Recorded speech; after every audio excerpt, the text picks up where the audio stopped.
எல்லாருக்கும் வணக்கங்க. எல்லாரும் நல்லா இருக்கீங்களா? இன்றைக்கி நம்ம கண்ணம்மா சொல்லுங்களேன் என்ன வீடியோ பார்க்க போகிறோம்னா, நேற்று போட்ட வீடியோ தொடர்ச்சி தாங்க இன்றைக்கி போடுறேன். எங்கள் அவ்வா பார்த்தீங்கன்னா, தாத்தாவை நேற்று குளிக்க வைக்கிற வீடியோ பார்த்துருப்பீங்க. பார்க்காதவங்க போய் பாருங்கள். குளிக்க வச்சதுக்கப்புறமா எங்கள் அவ்வாவுக்கு பார்த்தீங்கன்னா, கை, காலில் கூட இல்லைங்க, கையில் மெயினாக அந்த நரம்பு பிடிச்சி இழுத்துக்கிட்டு இருந்துச்சு. அதுக்கு தான் இந்த பாடுபட்டுக்கிட்டு இருக்காங்க பாருங்கள். உங்களுக்கே பார்க்கும்போதே தெரியும். அந்த வலி வேதனையிலையும் கூட எங்கள் தாத்தாவை பார்த்தீங்கன்னா 10 வருஷமாக படுக்கையில் இருக்கிறவரை பார்த்துக்கிட்டு இருக்காங்க. எங்கள் அவ்வா புற்றுநோயால் பாதிக்கப்பட்டவங்க. 17 வருஷமாக அந்த வலியும் வேதனையும் அனுபவிச்சுட்டு இருக்காங்க. அந்த வலி வேதனையோட எங்கள் தாத்தாவையும் பார்த்திங்கன்னா 10 வருஷமாக ஒரு குழந்தைய பார்க்குற மாதிரி கவனிச்சுக்கிட்டு இருக்காங்க. பெற்ற தாய் எப்படி குழந்தைய பார்ப்பாங்க அதே மாதிரி தாங்க பார்த்துக்கிட்டு இருக்காங்க. அந்த மாதிரி பார்த்துக்கிட்டு இருக்கும்போது இப்போ தான் இந்த நரம்பு கை கால்லலாம் பார்த்திங்கன்னா நரம்பு பிடிச்சு இழுக்கிறது ஒரு 3, 4, 5 மாதமாக தான் இந்த தொந்தரவு இருக்குது. மற்றபடி பார்த்திங்கன்னா அந்த கேன்சர் பிரச்சனை இருக்கிற ஆப்ரேஷன் பண்ணாங்க பார்த்தீங்களா, அந்த வலி வேதனை 17 வருஷமாக இருந்துக்கிட்டு தான் இருக்குது. அதோடையும் எங்கள் தாத்தா பார்த்துக்கிட்டு இருந்தாங்க. அந்த வலியோடு துடிச்சுக்கிட்டு இருக்காங்க. அப்பயும் பார்த்திங்கன்னா அந்த சந்தில் தாத்தாவை குளிக்க வச்சோம் பார்த்தீங்களா, அதை கழுவி விடு, அதை எடு, இதை எடுன்னு வாய் சும்மாவே இருக்க மாட்டேங்குதுங்க. ஏதாவது துணியை ஊற வை அப்படின்னு ஏதாவது சொல்லிட்டு தான் இருந்தாங்க. அந்த வலி நிற்கவுமே பார்த்திங்கன்னா இந்த கோதுமை நான் ஊருக்கு கொண்டு வர்றதுக்காக புடைக்க ஆரம்பிச்சிட்டாங்க. நான் வேண்டான்னு சொன்னேன். வேண்டாவா, இப்போ தான் உங்களுக்கு நரம்பு பிடிச்சி இழுத்து இப்போ தான் கொஞ்சம் சரியாயிருக்கு. வேண்டாம் நீங்கள் குளிங்க, நான் தண்ணி காய வச்சுட்டேன். தாத்தா குளிக்க வைக்கவுமே பார்த்திங்கன்னா எங்கள் அவ்வாவுக்கு தண்ணி காய வச்சுட்டேன் அதுக்கு முன்னாடியேவும். குளிங்க வா அப்படின்னு சொன்னாக்க, இல்லை வேண்டாம் இப்போ நல்லா இருக்குது அப்படின்னு புடைக்க வந்துட்டாங்க. புடைச்சிக்கிட்டு இருக்கும்போதே பார்த்திங்கன்னா மறுபடியுமே அந்த விரல் பிடிச்சி இழுக்க ஆரம்பிச்சிருச்சு நரம்பு. சொன்னால் கேட்டால் தானே ஆகும். கொஞ்சம் நல்லா இருக்குன்னு வந்து புடைக்க உட்காந்து மறுபடியும் பட்டுக்கிட்டு இருந்தாங்க. அப்படியே கும்பிடாத சாமி இல்லை, எல்லா சாமி தெய்வங்களையும் கும்பிட்டுக்கிட்டு இருப்பாங்க. இங்கே பாருங்கள் நரம்பு பிடிச்சி இழுத்துருச்சு. அப்புறம் மருந்து எண்ணெய் வச்சுருந்தாங்க. அந்த எண்ணெயை எடுத்துகிட்டு வந்து கொடுக்கவும் அதை தேய்ச்சி உட்காந்து புடைச்சிக்கிட்டே இருந்தாங்க. இதெல்லாம் நம்மளை என்ன பண்ணிடும் அப்படின்னு நல்லா தைரியமாக எங்கள் அவ்வா சிங்கப்பெண். எங்கள் அவ்வா தாங்க சிங்கப்பெண். எத்தனையோ பேரை பார்த்துருக்கோம். ஆனால் இந்த மாதிரி நீங்கள் பார்த்துருக்கீங்களா என்னான்னு சொல்லுங்கள். எங்கள் அவ்வா மாதிரி ஆளுகளை நீங்கள் பார்த்துருக்கவே முடியாது. அந்தளவுக்கு வேலையிலையும் சரி, தைரியத்துலேயும் சரி, நல்ல நம்மளை என்ன பண்ணிட போகுது இது, நம்மளை மிஞ்சிருமா என்ன அப்படின்னு அசால்ட்டாக இது பண்ணுவாங்க. இந்த வலி வேதனையெல்லாம் சாதாரணம் அப்படின்னு அசால்ட்டாக வேலை செய்வாங்க. தோட்டத்தில் போய் வேலை செய்வாங்க. பூ பறக்க போயிடுவாங்க. எங்கள் தாத்தாவை குளிக்க எல்லா விஷயத்துலையும் பார்த்திங்கன்னா ஒவ்வொன்றும் பார்த்திங்கன்னா அந்த வலியெல்லாம் தாண்டி தாங்க வேலை செய்வாங்க. அந்தளவுக்கு சண்டையே பண்ண மாட்டாங்க. வாந்தி எடுத்துக்கிட்டே இருப்பாங்க. நைட்டெல்லாம் வாந்தி எடுப்பாங்க, பகலெல்லாம் வாந்தி எடுப்பாங்க. உடம்பு அங்கே வலிக்குது, இங்கே வலிக்குது, அல்ல வலிக்குது, இந்த முதுகுத்தண்டு வலிக்குது அப்படின்னு, கை கால் வலிக்குதுன்னு ஃபுல்லாக சொல்லிக்கிட்டே இருப்பாங்க. நம்மன்னா படுத்தே இருப்போம் இந்த மாதிரியெல்லாம் இருந்தால். ஆனால் இவங்க படுப்பாங்க, ஆனால் செய்ய வேண்டிய வேலையை கரெக்டாக செஞ்சுருவாங்க. சாப்பிட்றதும் பார்த்திங்கன்னா எது கிடைச்சாலும் கழிப்பு இல்லாமல் சாப்பிடுவாங்க. சாப்பிட்டுக்கிட்டே இருப்பாங்க. எதையுமேவும் கழிப்பு பார்த்து இது வேண்டாம் அப்படின்னு சொல்லவே மாட்டாங்க. அவங்கனால ரொம்ப முடியலையா, வாய்க்கு நல்லா இல்லைன்னா தான் சாப்பிடாம இருப்பாங்க. மற்றபடியெல்லாம் எதையாவது ஒன்று போட்டுக்கிட்டே தான் இருப்பாங்க பாருங்கள். அப்படி தைரியமாக சாப்பிட போய் தான் இந்தளவுக்கு இவங்க ஆரோக்கியமாக இருக்காங்க. நோய் எதிர்ப்பு சக்தியுமே கிடைக்கிதுங்க. உண்மையிலேயேவும் நம்மெல்லாம் உடம்பு முடியலன்னா சாப்பிடாம படுத்த படுக்கையே ஆயிடுவோம். இவங்க எந்த மாதிரி சூழ்நிலையும் சாப்பாடை வேண்டான்னு சொல்லவே மாட்டாங்க. ஒதுக்கி வைக்கவே மாட்டாங்க. யார் செத்தாலும் பொழைச்சாலும் சரி, நம்ம சாப்பிட வேண்டியதை சாப்பிட்டுட்டே இருக்கணும் அப்படின்னு சாப்பிட்டு பசிக்கு தாங்க மாட்டாங்க. சாப்பிட்டுட்டு தான் இருப்பாங்க. அந்த மாதிரி இருப்பாங்க. சொல்லுவாங்க, எத்தனை கவலையதே நினைக்கிறது அப்படி இப்படின்னு சொல்லுவாங்க. பிள்ளைய கவலை, பேரம்பேத்தி கவலை அப்படி இப்படின்னு சொல்லுவாங்க.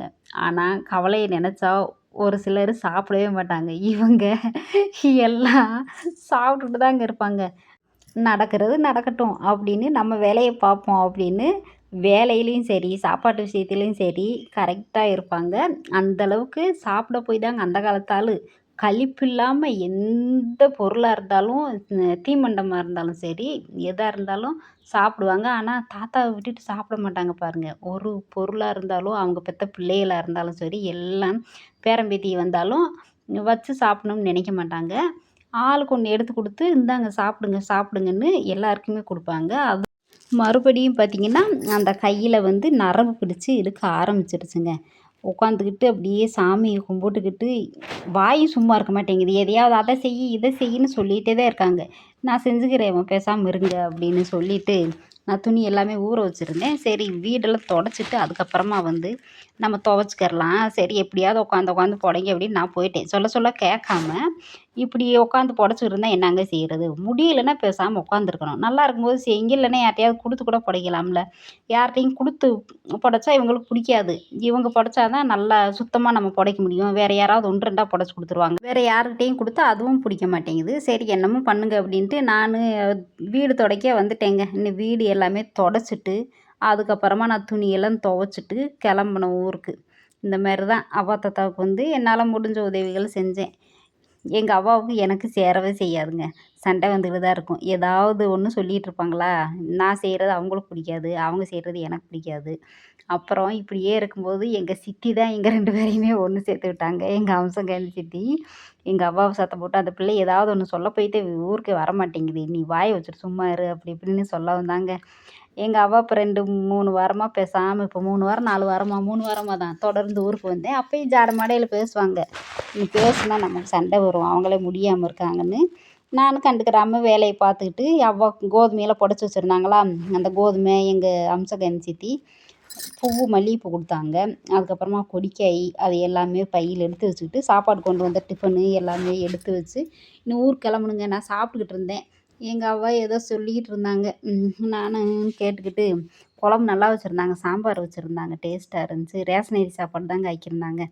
அதையும் போட்டு சாப்பிட்டு அவசரமாக பார்த்தீங்கன்னா, நேரத்திலேயே ஊருக்கு கிளம்பியாச்சு. அன்னைக்குன்னு பார்த்தீங்கன்னா, கட்சி மீட்டிங்குன்னு இந்த டவுன் பஸ்ஸு வரவே இல்ல.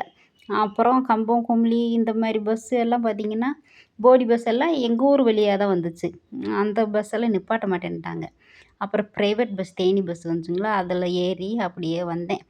எங்க அவ்வா அப்படியே பார்த்தீங்கன்னா, பேசிக்கிட்டே இருந்தாங்க. காலகாலத்தில ஊருக்கு போ அப்படின்னு சொன்னாங்க. அது இந்த முடியாததோட இந்த கட்சி மீட்டிங்க்கு வேற போனோம்னு சொல்லிட்டாங்க.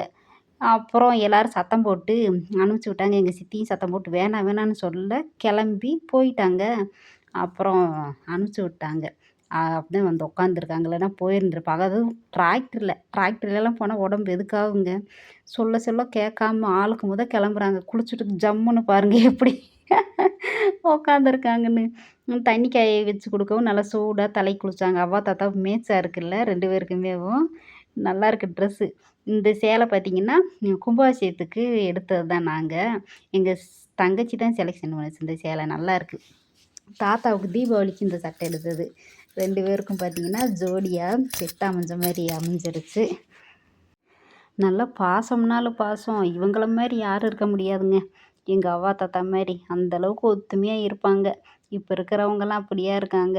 நீ என்ன சொல்றது? நான் என்ன கேட்கறது? அப்படின்னு இது பண்ணுவாங்க. எங்க தாத்தா ஏதோ சொல்லிட்டு இருக்காரு. அதுக்கு சத்தம் போட்டுக்கிட்டு இருந்தாங்க. இப்படிதான் சத்தம் போடுவாங்க. அதுக்கப்புறமா ஒண்ணு சேர்ந்துருவாங்க. நான் எல்லாத்தையும் பையில எடுத்து வச்சுட்டு எங்க தாத்தா பாத்ரூம் வருதுன்னு வேற சொல்லிட்டு இருந்தாருங்க. அப்புறம் அந்த பிள்ளை சாப்பிடட்டும் அப்படின்னு சாப்பிட்டதுக்கப்புறமா நான் அந்த இத எடுத்து வச்சுட்டு, தூக்கி உட்கார வைக்கவே முடியல. ரொம்ப கஷ்டமா இருந்துச்சு. இப்படிதாங்க எங்க அவ்வாலாம் பார்த்தீங்கன்னா, கஷ்டப்பட்டு தூக்கி அந்த சேர் இருக்கு பார்த்தீங்களா, அந்த டப்பால பாத்ரூம் டாய்லெட் போயிட்டா, இங்கேயே அப்படியே கழுவி விட்டு கொண்டு போய் ஊத்திட்டு சுத்தம் பண்ணி வச்சுருவாங்க. இப்படிதான் எங்க அவ்வா செய்வாங்க. யூரின் வந்துச்சுன்னா ஒரு கப்பு வச்சுருக்காங்க கட்டிலுக்கு அடியில. அதில பிடிச்சு வச்சுருவாரு தாத்தா. அத கொண்டு போய் ஊத்திருவாங்க. என்ன இந்த மாரி பதிவெல்லாம் போடுறீங்கன்னு யாரும் தவறா நினைக்க வேண்டாம். வயசான காலத்திலயும் தன் கணவர குழந்தைய போல பார்த்துக்கிட்டு வராங்க. இவங்கள மாரியும் செய்யணும் அப்படின்றதுக்காகத்தான் இந்த வீடியோ பதிவு. வீடியோ பிடிச்சா லைக், ஷேர், கமெண்ட் பண்ணுங்க. தொடர்ந்து நம்ம சேனல சப்போர்ட் பண்ணிட்டே இருக்க நம்ம சொந்தங்கள் எல்லாருக்குமே ரொம்ப நன்றிங்க. பாய். நன்றி. வணக்கம்.